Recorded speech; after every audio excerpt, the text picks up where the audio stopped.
बिहार में चल रही वोटर अधिकार यात्रा की रैली में जिस तरीके से गाली गलौज हुआ, उसने एक बार फिर राजनीतिक रैलियों में भाषा की मर्यादा का सवाल उठा दिया है। बड़ा सवाल यही है कि यदि पार्टी के बड़े नेता भाषा को लेकर गंभीर रहेंगे तो ये बात नीचे कार्यकर्ताओं तक जरूर जाएगी, मगर सभाओं में यदि बड़ी नेता ही तू तड़ाक करते दिखेंगे तो रैलियों में गालियां भी सामने आने लगेंगी, जो बिहार में देखी गई। राजनीति में इन दोनों भाषा को कौन तार तार कर रहा है, देखिए हमारी इस रिपोर्ट में।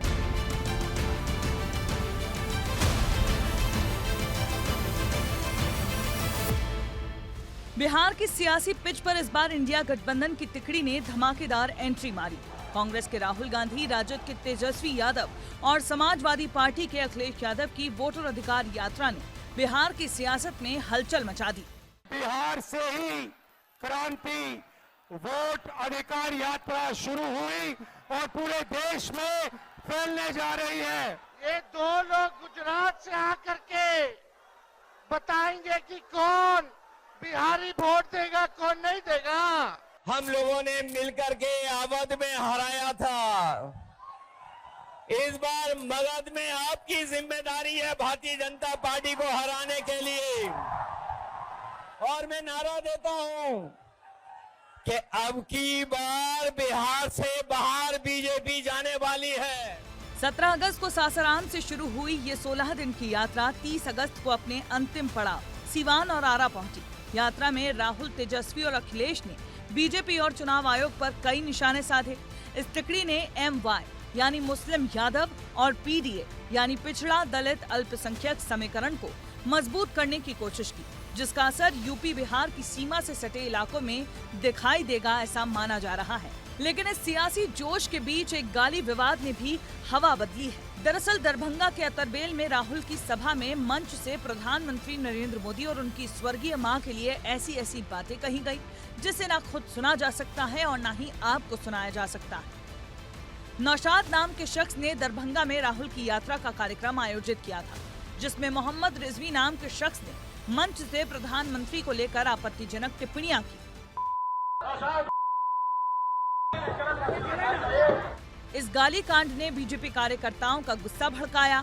जगह जगह राहुल गांधी का विरोध होने लगा, क्योंकि पीएम को गाली राहुल गांधी की सभा के मंच से दी गई। तो बीजेपी कार्यकर्ताओं ने पटना के कांग्रेस मुख्यालय सदाकत आश्रम के बाहर प्रदर्शन किया, जो हिंसा में बदल गया। पत्थर चले, लाठी युद्ध हुआ, गाड़ियों में तोड़फोड़ हुई और आखिर में खूब बवाल हुआ। इस प्रकार की भाषा का प्रयोग कर कर आपको जनादेश प्राप्त होगा क्या? जरा भी शर्म बची है तो मोदी जी की, उनकी स्वर्गीय माता जी की और देश की जनता की जरूर माफी मांगे। इन्हीं के एजेंट घूमते रहते हैं, करते रहते हैं बदमाशी और फिर यही मुद्दा बनाते हैं ताकि यात्रा से ध्यान हटा सके। ये बौखलाए हुए हैं हमारी इस यात्रा। विवाद यही नहीं थमा। राहुल की सभाओं में तू तड़ाक वाली भाषा ने भी सियासी तापमान को बढ़ाने का काम किया है। इस गाली कांड और विवादित बयानों ने बिहार की सियासत को गर्म कर दिया है। 1 सितंबर को पटना के गांधी मैदान में इस यात्रा का समापन होगा, लेकिन सवाल ये है, क्या ये तिकड़ी बिहार में MY और PDA समीकरण को वोटों में बदल पाएगी, या गाली विवाद और भाषा की मर्यादा पर छिड़ा सियासी तूफान इंडिया गठबंधन के लिए सेल्फ गोल साबित होगा? तो जैसा कि आप जानते हैं, आज स्टूडियो में हमारे साथ वरिष्ठ पत्रकार अजय वकील जी हैं, जिनकी भाषा पर बहुत अच्छी और बहुत गहरी पकड़ है। उनके लेखों की भाषा बहुत लुभाती है। अजय जी, बिहार में कांग्रेस की रैली में जिस तरीके से एक गाली पीएम के खिलाफ आई और बाद में उसे बीजेपी ने मुद्दा बनाकर कांग्रेस को घेरा, इसे किस रूप में आप देखते हैं? देखिए ब्रजेश जी, ये वोटर अधिकार यात्रा थी और मुझे लगता है कि ये भाषा अधिकार यात्रा में बदलती जा रही है, क्योंकि जिस स्तर पर जो रैलियाँ हो रही हैं, नेता मंच से बयान दे रहे हैं और जिस तरह की भाषा, बहुत निम्न स्तरीय भाषा का प्रयोग कर रहे हैं, उसे ऐसा लगता है कि अब वो अपने मूल उद्देश्य से यात्रा भटकने लगी है। और आलोचना राजनीति में होती है, होना भी चाहिए, लेकिन वो शालीन शब्दों में और इतनी अभद्र शब्दों में तो कतई नहीं होना चाहिए और कोई इसे मंजूर नहीं कर सकता है। किसी बड़े नेता ने सीधे तौर पर ऐसा कहा हो, यह नहीं सामने आया, लेकिन हालांकि राहुल गांधी भी जिस तरह से प्रधानमंत्री को लेकर और अमित शाह जी को लेकर के तुकारे से बात कर रहे हैं, तो मेरे ख्याल से ये कतई सही नहीं है। जो एक भाषा की मर्यादा और शालीनता का जो संयम की सीमा है, वो तो कायम रहनी चाहिए। तो आप भी इस बात को मानते हैं कि बिहार की रैलियों में जिस तरीके से राहुल गांधी पीएम मोदी के खिलाफ तू तड़ाक कर रहे हैं, तो वही बात फिर नीचे कार्यकर्ताओं तक पहुंची और बात ऐसी हिंसा तक पहुंच गई। निश्चित रूप से राहुल गांधी को सलाह किसने दी है या खुद उन्होंने तय किया, मैं नहीं जानता। लेकिन सवाल ये है कि अभी तक तो कम से कम वो भाषा की मर्यादा रखते आए थे। आमतौर पर हमारे भारत के अंदर केवल मेरे ख्याल से अगर हम पाकिस्तान का उदाहरण देखें तो वहाँ नेता एक दूसरे के बारे में इस तरह से बात करते हैं, वो ऐसा करता है, वो ऐसा कहता है।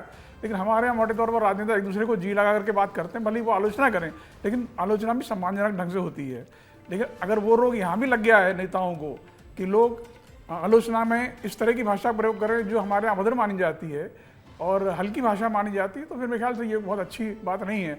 या तो ये किसी फ्रस्ट्रेशन में हो रहा है या फिर हो सकता है कि रैलियों में जिस तरह से भीड़ आ रही है, राहुल गांधी उससे अति उत्साहित होकर के इस तरह की भाषा का इस्तेमाल करने लगे। मगर क्या आपको लग रहा है कि जिस तरीके से भाषा में शालीनता गायब हुई, उसी के बाद से जो पटना में हिंसा हुई तो कार्यकर्ताओं के हिंसा के रूप में सामने आई?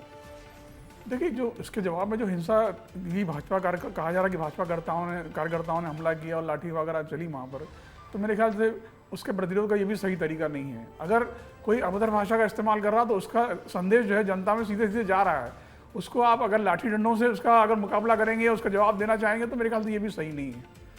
भाषा का जवाब भाषा से दिया जा सकता है और अशालीनता का जवाब शालीनता से दिया जाना चाहिए। अगर आप उसका जवाब लाठी डंडों में देना चाहेंगे तो वो जो उसका आपको राजनीतिक लाभ मिलना चाहिए था या मिलना चाहिए, वो धीरे धीरे कम होता चला जाएगा। बिल्कुल, राजनीतिक लाभ कम होता चला जाएगा ऐसी हिंसा और ऐसी भाषा से। मगर क्या आपको लगता है कि नेताओं के लिए भी कोड ऑफ कंडक्ट होना चाहिए कि रैलियों में किस तरीके की भाषा का बरती जाए?